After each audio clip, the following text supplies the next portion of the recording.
Maligayang panunood po ka-recap. Ang ating tatalakayin ngayon ay tungkol sa isang action movie na may pamagat na Go for Broke. Kaya sit back, relax, at simulan na natin.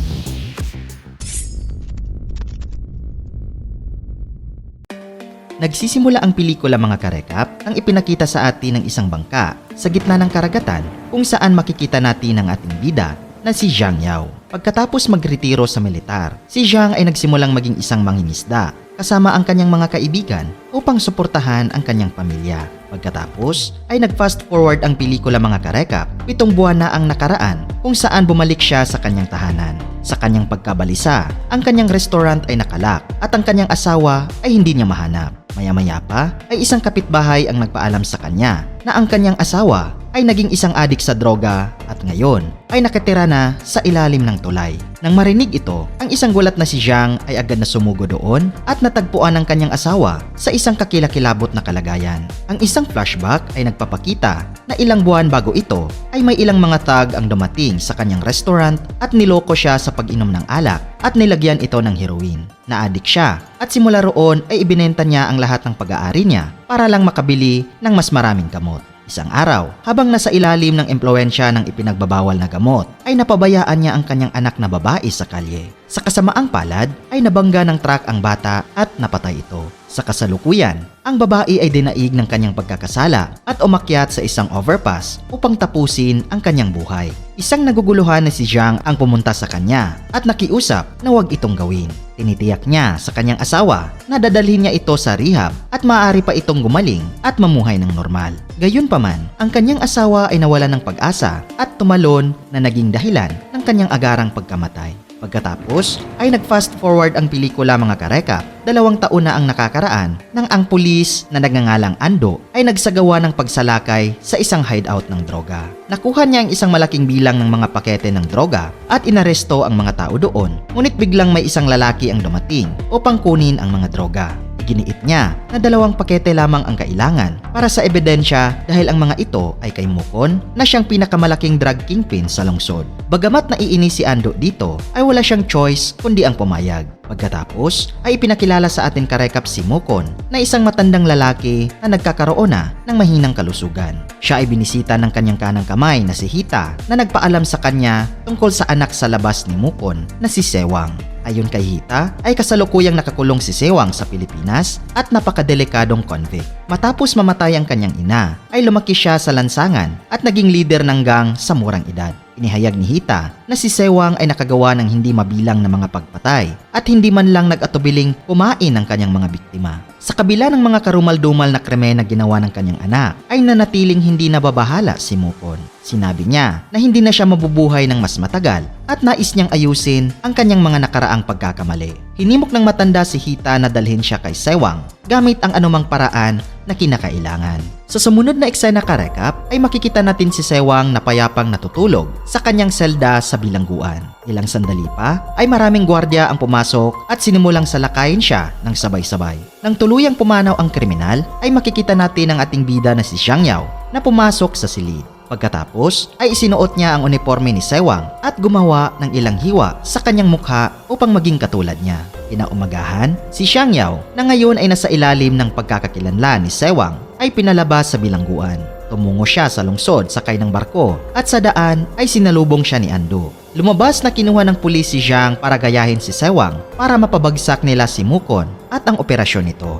Gusto rin maghiganti si Zhang sa nangyari sa kanyang asawa at anak na babae na ang buhay ay nasira dahil sa droga. Sa makatuwid ay inutusan siya ni Ando na gamitin ang papel ni Sewang at makuha ang tiwala ng matanda na lansagin ang kanyang imperyo. Nang maglaon ay makikita natin ka-recap si Mukon sa isang pulong kasama ang kanyang pinagkakatiwalaang kasosyo sa negosyo na si Anpe na siya ring punong komisyoner ng pulisya. Pinag-uusapan nila si Sewang at nagpahayag ng pananabik sa kanyang pagbabalik. Sa sandaling iyon ay dumating si Ando sa bahay at malalaman natin na siya ay pamangkin ni Anpe. Nadatnan niya ang batang may bahay ni Anpe na si Nancy at napansin ni Ando ang mga pasa sa kanyang mukha at tinanong kung nasaktan muli siya ng kanyang tiyuhin. Gayunpaman, itinanggi niya ito at sinasabing kasalanan niya ang pagsasabi ng maling bagay. Dahil dito ay napasama ang loob ni Ando at malinaw na may nararamdaman ito para sa kanya. Maya-maya pa ay dumating si Zhang sa bahay at kumilos na parang baliw na walang takot. agad siyang nakipag-away sa isa sa mga alipores ni Hita at brutal siyang binugbog.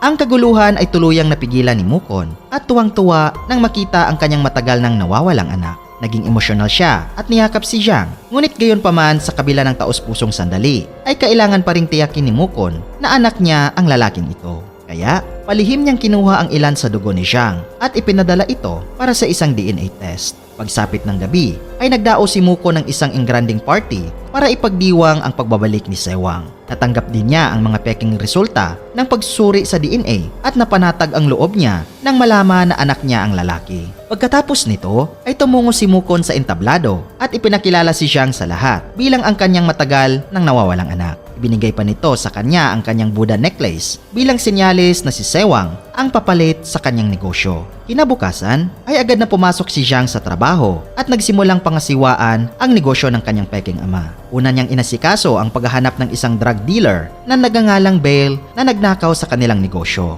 Nagtipon si Jiang ng ilang tauhan at hindi nagtagal ay nakarating siya sa isang madilim at nabubulok na gusali na puno ng mga basagulerong tao. Sa kalaunan ay nadatnan niya ang kanilang pinuno na si Bale, ngunit bago pa niya magawa ang anumang bagay ay inatake siya ng ilang mga thug. Gayunpaman, madali silang natalo ng dating sundalo at nagawang patayin ang bawat isa sa kanila. Pagkatapos ay brutal niyang binugbog si Bale at babarilin na sana niya ito. Gayunpaman ay nagsimulang umiyak at nagmamakaawa si Bale para sa kanyang buhay na nagsasabing handa siyang gawin ang lahat para sa kanya. Hindi nagtagal ay bumalik si Jiang sa bahay at buong pagmamalaking inihandog kay Mukon si Bale at ang mga ninakaw na gamit. Tuwang-tuwa ang matanda dahil hindi lang ibinalik ng kanyang anak ang droga, ngunit pinilit din niyang magpasakop sa kanya ang kanyang mga kaaway. Sa wakas, ay pinagtiwalaan ni Mukon si Jiang sa kanyang mga gawain sa negosyo at ipinadala siya upang siyasatin ang pasilidad ng produksyon ng droga. Sa mga sumunod na araw karekap, si Jiang kasama si Bale ay nagtungo upang siyasatin ang kanilang mga pabrika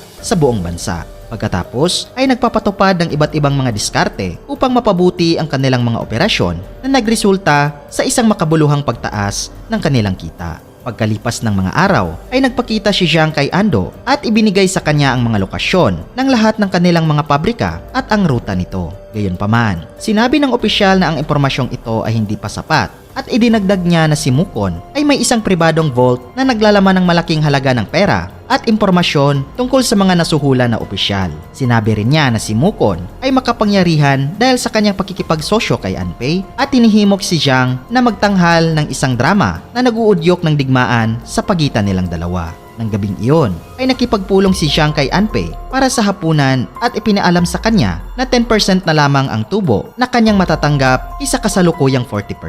Halatang ikinagalit ito ng opisyal na sinasabing sumusunod siya sa utos ni Mukon at hindi sa ibang tao. Ngunit, mahinahong ipinakita sa kanya ni Jiang ang isang video kung saan nakitang pinapatay ni Anpei ang isang tao. Nagbanta siyang ilantad ito at tumugon ang komisyoner sa pamamagitan ng pag-aresto sa kanya at pagpakulong sa kanya sa isang selda ng bilangguan. Pagsapit ng gabi ay dumating si Bale at ang kanyang mga tauhan sa istasyon ng pulisya at sinalakay ang lugar na may dalang mga Molotov cocktail at baril. Samantala, pauwi na si Anpei nang matanggap niya ang balita at nadismaya ito. Agad niyang tinawagan si Mukon upang ipaalam sa kanya ang mga aksyon ng kanyang anak na humantong sa isang pagtatalo sa pagitan nila. Sa kasamaang palad, ang argumento ay nagdiin kay Mukon ng labis na emosyon at nagsimula siyang magkasakit ng gusto. Hindi nagtagal ay natamaan ng pagsabog ng bomba ang kotse ni Anpei na naging dahilan ng kanyang agarang pagkamatay. Sa ibang lugar karekap ay pinalaya ni Ando si Jiang mula sa kanyang selda at ipinaalam sa kanya na nagkaroon ng pagbabago ng plano.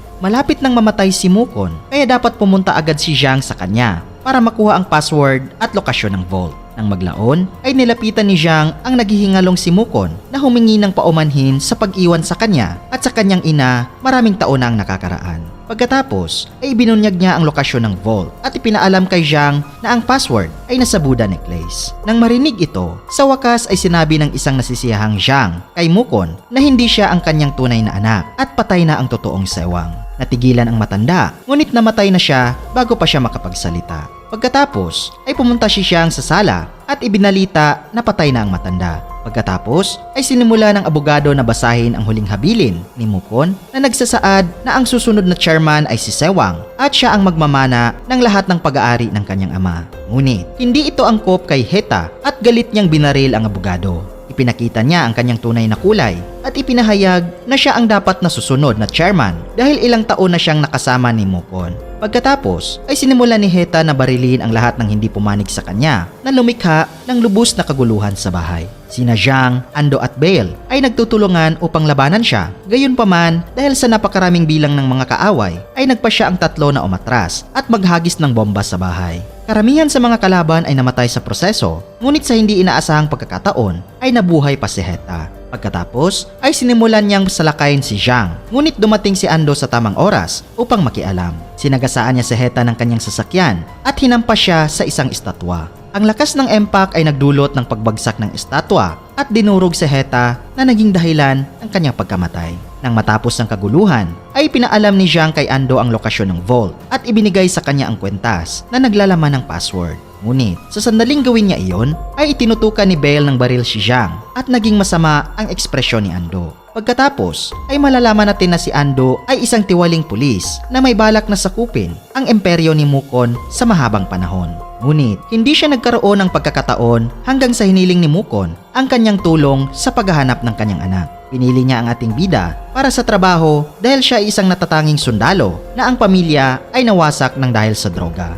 Pagkatapos ay pinagplanuhan ni Ando ang buong pakana para makakuha ng kapangyarihan at lumalabas na kasabwat din niya si Bale. Gayunpaman, hindi agad pinatay ng tiwaling pulis si Zhang dahil kailangan pa rin niya ito para sa kanyang susunod na misyon. Ibinunyag niya na pinatay niya si Anpei at pinahiran siya ng mga fingerprint ni Zhang sa eksena. Ngayon, plano ni Ando na maging bayani sa pamamagitan ng pag-aresto kay Sewang, ang kilalang drug dealer na pumatay sa Chief Police Commissioner. Matapos siyang arestuhin, ay inilantad ni Ando ang operasyon ng droga ni Mukon sa harap ng isang press conference. Sa mga sumunod na araw karekap, ay ginagamit niya ang kanyang otoridad para maglunsad ng malawakang kampanya sa paglilinis ng lungsod. Sinisira niya ang lahat ng mga lugar ng produksyon ni Mukon sa pamamagitan ng pagsunog sa mga pabrika. Pinapatay pa niya ang marami sa mga manggagawa sa proseso at karamihan sa kanila ay mga mahihirap lamang. Matapos lansagin ang buong drug mafia, si Ando ay pinuri ng kanyang departamento at napromote pa bilang Chief Police Commissioner. Gayunpaman,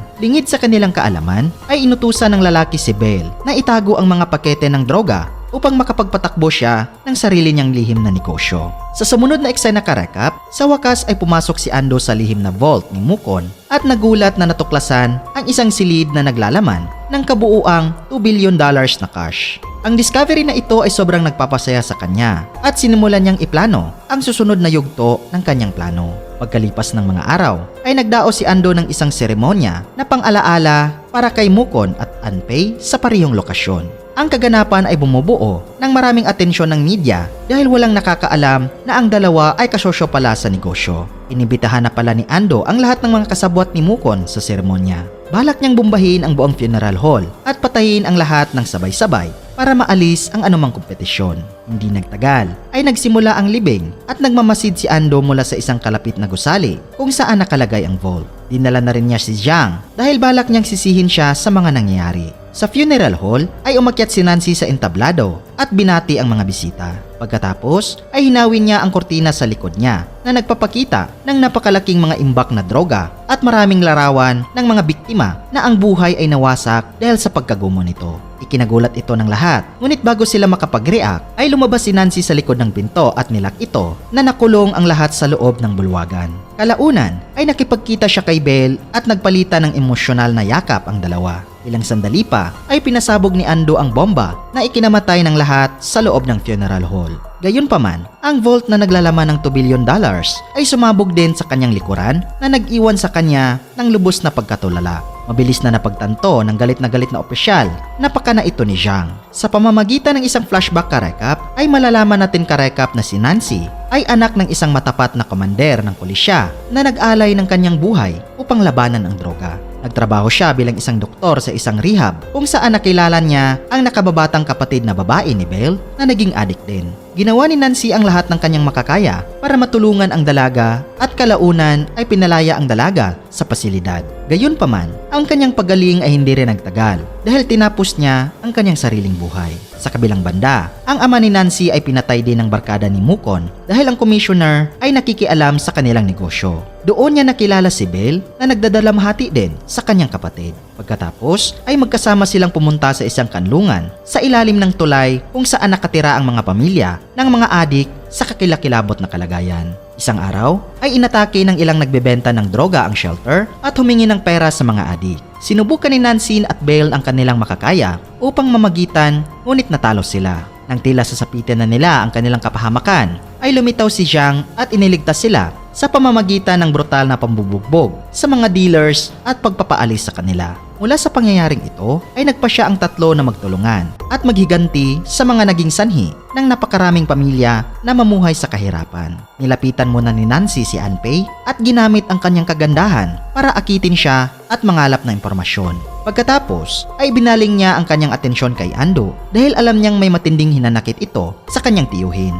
Pagkatapos ay nagpanggap si Belle bilang isang drug dealer at sadyang sumulpot sa isa sa mga raid ni Ando. Pagkatapos ay nagpakita si Zhang nang malaman niyang naghahanap si Ando ng magpapanggap na si Sewang. Sa ganitong paraan, ang tatlo sa kanila ay sadyang naging mga pawn ni Ando na may sariling mga nakatagong motibo. Sa kasalukuyang karekap ay pinuri ni Ando ang napakatalinong plano ni Zhang na may masamang ngiti. Gayunpaman, ipinahayag niya na walang makakapigil sa kanya na maging susunod na drug lord. Agad niyang inutusan ang kanyang mga tauhan na patayin sina Belle at Nancy at binaril ng maraming beses. Ngunit bago sila mamatay ay pinindot ni Nancy ang mga pampasabog sa kanyang mga braso dahilan para mamatay agad ang lahat ng nakapaligid sa kanila. Isang galit na si Ando ang gumanti sa pamamagitan ng pagbaril kay Zhang at inihulog siya sa gusali. Sa resulta nito ay nagsimulang magsaya si Ando sa paniniwalang sa wakas ay nanalo na siya. Pero natigilan siya nang mapansin niya ang isang kamera na nagre-record sa kanya mula sa malayo. Lumalabas na lahat ng ginagawa ni Ando ngayon ay live broadcast sa City Television ng mga kaibigan ni Zhang. Matapos masaksihan ang buong kaganapan, ang hepe ng Central Police ay nag-utos ng isang ganap na armadong pangkat upang arestuhin si Ando. Sinisikap ng tiwaling pulis ang kanyang makakaya na labanan ang pag-aresto, ngunit sa kalaunan ay nadaig at binaril hanggang sa mamatay siya. Pagkatapos ng insidenteng ito ay napansin ng gobyerno ang mga naghihirap na tao na naninirahan sa ilalim ng tulay at nag-alok sa kanila ng tulong. At dito nagtatapos ang pelikula mga karekap. Kung nagustuhan nyo karekap ang movie recap natin ngayon, ay inanyahan kita na mag-subscribe at pakipindot na din ang notification bell para palagi kang updated sa mga susunod naming videos. Maraming salamat sa panunood. Cheers!